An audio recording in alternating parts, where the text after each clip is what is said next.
in Morocco. You have the floor, Excellency. Thank you very much, Mrs. Bendam. It's so nice to see everyone. Mr. Director General Rafael Grossi of the IAEA, Mrs. Deputy Director General and Head of the Department of Nuclear Safety and Security, Lydie Evrard, and Mr. Director General of our CNESTEN, Mr. Khalid El Mediouri, and Mrs. President of WIN Global, Dominique Mouillot. Ladies and gentlemen, it is really with a great interest and a real pleasure that I'm participating today in the launch of this group of international women's experts on emergency preparedness and response. I think it's a very, very timely topic. And I would like to take this opportunity to really congratulate Mr. Grossi for the remarkable efforts and initiatives launched by the IAEA, and in particular for the benefit of women. And I would also like to thank, of course, Mr. Khalid El Mediouri and Mrs. Khadija Bendam for the organization of this webinar. Ladies and gentlemen, I think given the opportunities that they offer, the use of peaceful nuclear applications at the national level continue to grow in various economic and social sectors, including in medical, including in industrial, in agriculture, in research, in hydrology. We see that a lot with the water stress that we are facing today in many of our countries, in mining, and also in the security field.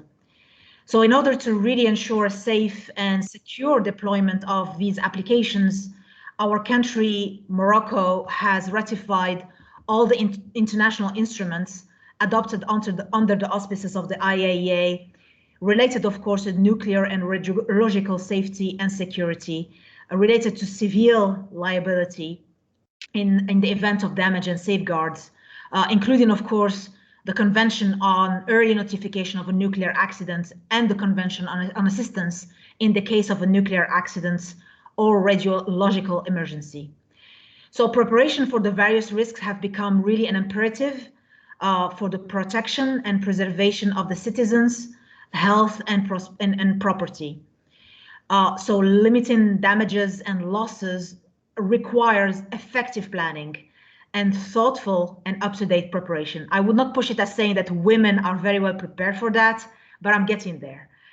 And I think within this framework, and even before adopting a national framework for nuclear and radiological emergency management, Morocco has organized, in collaboration with the IAEA, many reference simulation exercises to strengthen the coordination mechanisms between all the partners in EPR situations.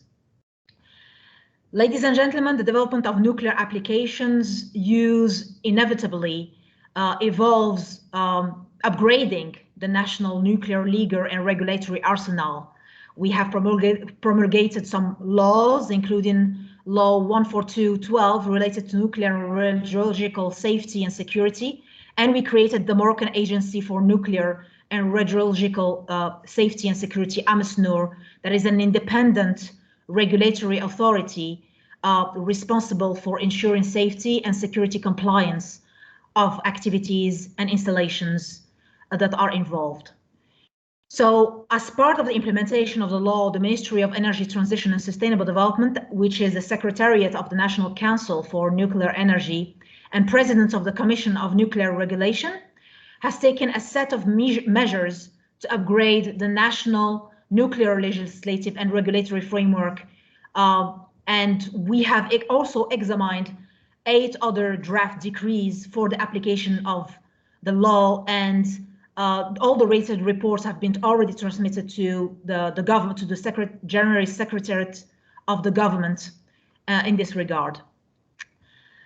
We have also established a national system for coordinated response to eventual nuclear and radiological emergencies, from the prevention mitigation phase to the restoration of the emergency situation. So we are convinced that this plan will serve as a guide for all the stakeholders involved and all the responders during an emergency situation, and that will allow them to respond in an organized and immediate manner. As a government authority responsible for steering and facilitating technical cooperation with the IAEA among different Moroccan parties, rest assured that this ministry ensures that their involvement is in accordance with the national policies of the government of His Majesty King Mohammed VI.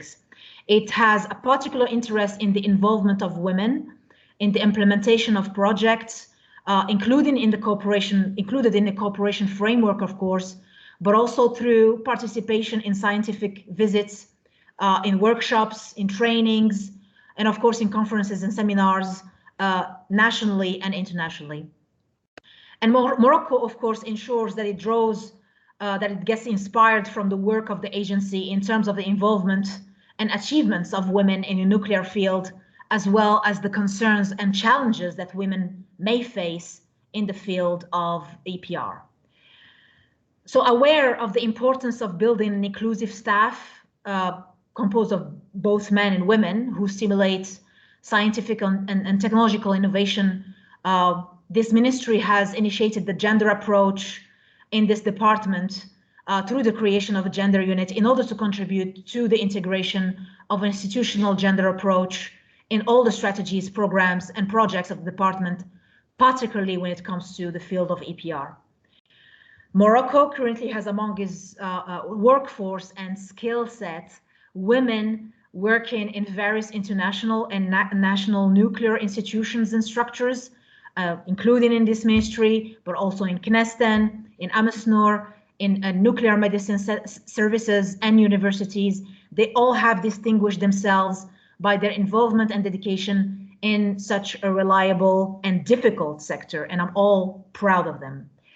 So we are convinced in this regard that the launch of this group of experts is the preparation and conduct of nuclear emergency interventions will be an opportunity to promote exchanges with other national international entities, which are, of course, interested in all nuclear applications, to promote the transfer of knowledge between the different generations of nuclear professionals, to create professional development opportunities for women and for Moroccan women and young people, encouraging them to embark on a career in the nuclear sector. And we really want to develop and sustain national human skills to accelerate the integration of nuclear applications in all economic and social sectors in a safe, peaceful, and secure manner. So we can only welcome this initiative to promote and strengthen the effective participation of women in the field of preparation of and response to nuclear and radiological emergencies. And to conclude, I would really like to reiterate my thanks to all of you. We are all proud of you, and I want to congratulate WIN Morocco for the efforts that were made so far to bring together those eminent speakers around this topic. I would like to thank you for your attention and wish you very fruitful discussions. Thank you very much.